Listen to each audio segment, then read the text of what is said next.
இது மகிமை நேரம். ஆண்டவராகிய இயேசு கிறிஸ்துவின் நாமத்தினாலே உங்கள் யாவருக்கும் என்னுடைய காலை வணக்கத்தை தெரிவித்துக் கொள்கிறேன். இந்த மகிமை நேரம் நிகழ்ச்சியின் மூலமாக உங்களை சந்திப்பதிலே மகிழ்ச்சி அடைகிறேன். நாம் இந்த நாட்களிலே தொடர்ந்து வேதத்திலே அழுகையின் வழியாய் கடந்து சென்றவர்கள், அழுகையின் பள்ளத்தாக்கை கடந்து சென்றவர்கள் யார் யாரெல்லாம், ஆண்டவர் அவர்களுக்கு எப்படி உதவி செய்தார் என்று சொல்லி நாம் தியானித்து வருகிறோம். இந்த நாளிலே நாம் ஏசாயா 38 அதிகாரம் 3ஆம் வசனத்தின் கடைசி பகுதி, எசேக்கியா மிகவும் அழுதான். இந்த நாளிலே நாம் எசேக்கியா ராஜாவை குறித்து நாம் பார்க்க இருக்கிறோம். எசேக்கியா மிகவும் அழுதான். இந்த எசேக்கியா ஒரு பெரிய ராஜா, நாம் நன்கு அறிந்திருக்கிறோம். இந்த சம்பவம் நமக்கு நன்கு தெரிந்த ஒரு சம்பவம் தான். ஆனாலும் அதை இந்த காலை வேளையிலே நாம் நினைவு கூறும் போது இந்த எசேக்கியா ராஜாவின் வாழ்க்கையின் மூலமாக ஆண்டவர் நமக்கு ஒரு நல்ல பாடத்தை இந்த காலை வேளையிலே கற்றுத்தர இருக்கிறார். இந்த எசேக்கியா மிகவும் அழுதான். இந்த எசேக்கியாவினுடைய அழுகைக்கு காரணம் என்ன என்பதை நாம் நன்கு அறிந்திருக்கிறோம். ஒரு மரணத்துக்கு ஏதுவான வியாதியினாலே எசேக்கியா ராஜா என்ன செய்கிறார்? அவர் அங்கே வியாதியினாலே பாதிக்கப்பட்டிருக்கிறதை நாம் அறிகிறோம். அந்த ஏசாயா தீர்க்கதரிசியின் மூலமாக ஆண்டவர் சொல்லுகிறார், நீர் பிழைக்க மாட்டீர், உங்களுடைய வீட்டு காரியத்தை ஒழுங்குபடுத்தும். இப்போ அநேகர் வியாதியில, நிறைய பேர் வியாதியில மருத்துவமனையில சிகிச்சை பெற்றுக்கிட்டு இருக்காங்க. அப்போ டாக்டர் சொல்றாங்க, நீங்க பிழைக்க மாட்டீங்க அப்படின்னு சொல்லும் போது அவங்களுடைய மனநிலை எவ்வளவு ஒரு கஷ்டமாக இருக்கும், அவங்களுக்கு எவ்வளவு ஒரு வேதனையாக இருக்கும். அதே போல ஒரு சூழ்நிலையில தான் இந்த ராஜா காணப்படுகிறார். அப்பொழுது அவர் என்ன செய்கிறார்? சுவர்புறமாக தன்னுடைய முகத்தை திருப்பி கர்த்தரிடத்திலே அவர் என்ன செய்கிறார்? அழுகிறதை நாம் பார்க்கிறோம். வேண்டுதல் செய்கிறார். கர்த்தாவே, நான் உமக்கு முன்பாக உண்மையும் மன உத்தமமாய் நடந்து உமது பார்வைக்கு நலமானதை செய்தேன் என்பதை நினைத்தருளும் என்று சொல்லி எசேக்கியா மிகவும் அழுதான். ஒரு ஆண், பொதுவாக பெண்கள் தான் என்ன செய்வாங்க? அதிகமா அழுவாங்க. ஆனா இங்கே ஒரு ஆண், ஒரு ராஜா மிகவும் அழுதார் என்று சொல்லி நாம் பார்க்கிறோம். எந்த அளவுக்கு அவருடைய இருதயம் வியாகுலப்பட்டது என்று சொன்னால் அவர் மிகவும் அழுதிருப்பார். காரணம் என்ன? மரணத்துக்கு ஏதுவான வியாதி. அநேகர் இந்த நாட்கள்ல வியாதிப்பட்டு, மரணத்துக்கு ஏதுவான வியாதியினாலே பாதிக்கப்பட்டு மருத்துவமனைகளிலும் வீடுகளிலும் சிகிச்சை பெற்று வருகிறதை நாம் காண்கிறோம். ஆண்டவர் அந்த எசேக்கியாவும் இதே போலத்தான் அழுதான் என்று சொல்லி நாம் பார்க்கிறோம். ஆனாலும் கூட அந்த எசேக்கியாவுக்கு ஆண்டவர் என்ன செய்தார்? இரக்கம் காண்பித்தார். அவர் கர்த்தரை நோக்கி அழுதார். அழுது விண்ணப்பம் பண்ணினார், ஆண்டவரே, நான் உமக்கு முன்பாக உண்மையாய் நடந்தேனே, மன உத்தமமாய் நடந்தேனே என்று சொல்லி, நான் நலமான காரியங்களை எல்லாம் நான் செய்தேனே. பெரிய ராஜா, அநேக நல்ல காரியங்களை செய்த ஒரு ராஜா, இடிந்து போன ஆண்டவருடைய பலிபீடங்கள், தேவாலயத்தை எல்லாம் எடுத்து கட்டினவர், நிறைய காரியங்களை எல்லாம், அசுத்தங்களை எல்லாம் ஆலயத்தை விட்டு அப்புறப்படுத்தினவர், இன்னும் பஸ்கா பண்டிகையை கொண்டாட செய்தார். நிறைய காரியங்களை, சீர்திருத்தங்களை அந்த இஸ்ரவேலிலே, யூதாவிலே அவர் கொண்டு வந்தார். அப்படி நல்ல ஆண்டவருக்கு பிரியமான ஒரு ராஜாதான். ஆனால் வியாதி வரும்போது கலங்கி போகிறதை நாம பார்க்கிறோம். ஆண்டவரிடத்துல அழுது என்ன செய்கிறார்? விண்ணப்பம் பண்ணுகிறார். உடனே திரும்ப ஆண்டவர் அவருக்கு ஒரு கிருபையை கொடுக்கிறார். அதே ஏசாயா தீர்க்கதரிசியின் மூலமாக சொல்லுகிறார், நான் உன் அழுகையின் சத்தத்தை கேட்டேன், உன் விண்ணப்பத்தை கேட்டேன், உன் கண்ணீரை கண்டேன், உன் ஆயுசு நாட்களிலே நான் 15 வருடம் கூட்டி தருவேன் என்று சொல்லி ஆண்டவர் வாக்கு கொடுத்தார். நாட்களும் கூட வியாதியாய் இருக்கிற மக்கள், நாம் கூட சின்ன வியாதி வந்தாலே பயப்படுகிறோம். ஒருவேளை இது மரணத்துக்கு ஏதுவான வியாதியா இருக்குமோ என்று சொல்லி கலங்குகிறோம். அந்த எசேக்கியா ராஜாவை போல தேவ சமூகத்திலே நாம் அழும்போது, ஆண்டவரே, என்னுடைய எந்த குறையாக இருந்தாலும் மன்னித்தருளும், நான் உம்முடைய பார்வைக்கு நலமானதை செய்தேன், ஆண்டவரே, என்னை எப்படியாவது எனக்கு ஜீவன் தாரும் என்று சொல்லி அவர் அங்கலாய்த்து அழுதது நிமித்தமாக அவருடைய அழுகையின் சத்தத்தை தேவன் கேட்டு அவருக்கு ஆயுசு நாட்களை கூட்டி கொடுத்தார். நாம் கூட ஆண்டவருடைய சமூகத்திலே ஜெபிப்போம். தேவனால் கூடாதது ஒன்றும் இல்லை.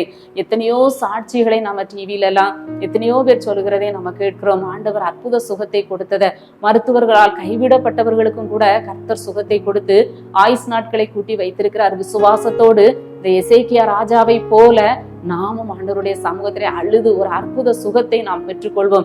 அநேகர் பலவீனமாய் இருக்கிறதை நாம் காண்கிறோம். அநேக பலவீனப்பட்டு சரீரத்திலே அவர்கள் காணப்படுகிறதை நாம் பார்க்கிறோம்.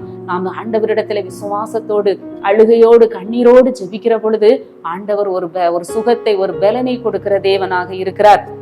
ஒரு புத்தகத்திலே வாசித்த போது, கோல்ஃப் என்ற விளையாட்டு வீரரான பால் அசிங்கன் என்று சொல்லக்கூடிய ஒரு விளையாட்டு வீரர் தன்னுடைய தோள்பட்டை வலியினால மிகவும் கஷ்டப்பட்டார்.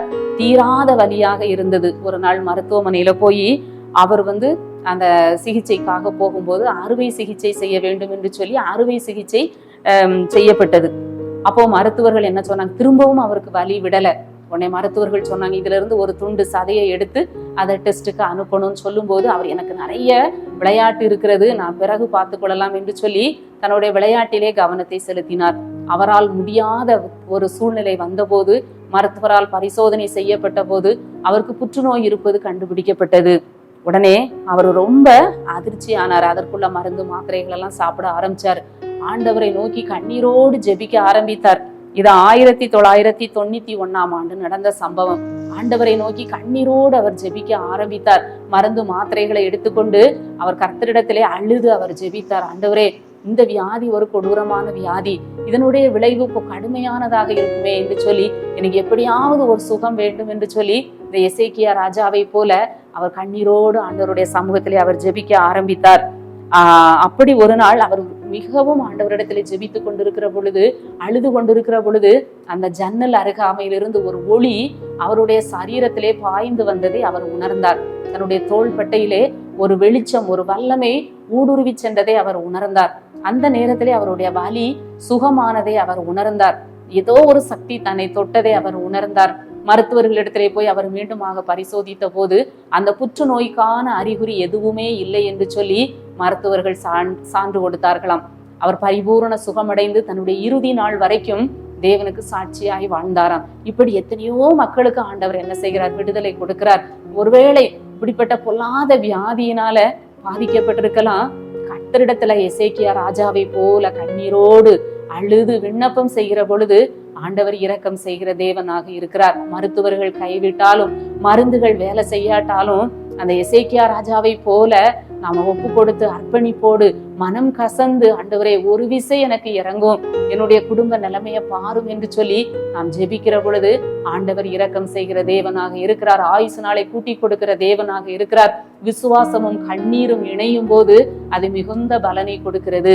ஒரு அருமையான ஒரு வாசகம், கண்ணீரின் ஜெபம் தேவனின் வல்லமை என்னும் ரயில் என்ஜின் ஓடுவதற்கு போடப்பட்ட தண்டவாளமாகும். கண்ணீரின் ஜெபம் தேவனின் வல்லமை என்னும் ரயில் என்ஜின் ஓடுவதற்கு போடப்பட்ட தண்டவாளமாகும். கண்ணீரின் ஜெபம், கண்ணீரோடு நாம ஜெபிக்கிற பொழுது, கண்ணீரோடு நாம விதைக்கிற பொழுது நம்ம ஒரு பெரிய அறுவடையை நம்ம என்ன செய்ய முடியும், அறுக்க முடியும். எத்தனையோ மக்கள், எத்தனையோ ஆண்டவருடைய பிள்ளைகள் பாடுகள், வியாதிகள், பலவீனங்கள், உபத்திரவங்களின் வழியாக கடந்து வந்தவர்கள் ஆண்டவர் மேல் விசுவாசத்தையும் கண்ணீரின் ஜெபத்தையும் வைத்து ஜெபித்து அழுகையின் பள்ளத்தாக்கை அவர்கள் கடந்து சென்றார்கள் என்று சொல்லி நாம் அறிந்திருக்கிறோம். இப்படிப்பட்ட கண்ணீரின் பள்ளத்தாக்கு வரும்போது நாம் அதை என்ன செய்ய வேண்டும், ஜெபித்து நாம் அதை நீரூற்றாக்கி கொள்ள வேண்டும் என்று சொல்லி ஆண்டவருடைய வசனம் சொல்லுகிறது. இந்த காலை வேளையிலே நாம் ஆண்டவருடைய முகத்தை நோக்கி பார்ப்போம். யாராவது வியாதியினால் பாதிக்கப்பட்டிருப்பார்கள் என்று சொன்னால் ஆண்டவர் அவர்களுடைய முகத்தை நோக்கி பார்த்து ஒரு விடுதலைக்காக நாம் ஜெபிப்போம். எங்களை நேசிக்கிற நல்ல ஆண்டவரே, இந்த நல்ல நாளின் காலை வேளைக்காக உம்மை துதிக்கிறோம், உம்மை ஸ்தோத்தரிக்கிறோம். ஆண்டவரே, எசேக்கியா ராஜா மூலமாக எங்களுக்கு ஆண்டவர் கொடுத்த நல்ல வார்த்தைகளுக்காக உமக்கு நன்றி செலுத்துகிறோம் சுவாமி. ஆண்டவரே, இந்த வேளையிலும் சுவாமி கண்ணீரோடு, வியாதியோடு, பலவீனத்தோடு, கைவிடப்பட்ட சூழ்நிலையோடு இருக்கிற ஒவ்வொருவர் மேலும் உங்க கிருபை, உங்க இரக்கம், ஆண்டவரே உங்க மனதுருக்கம் கடந்து வரும்படியாய் ஜெபிக்கிறோம் அப்பா. அற்புத சுகத்தை கொடுத்து சாட்சியாக ஆண்டவர் வாழ வைங்கப்பா. அநேகருக்கு ஒரு நல்ல முன்மாதிரியாக சாட்சிகளாக வாழ ஆண்டவர் கிருபை தாரும். மீட்பர் இயேசு கிறிஸ்துவின் மூலம் ஜெபிக்கிறோம் நல்ல பிதாவே, ஆமென்.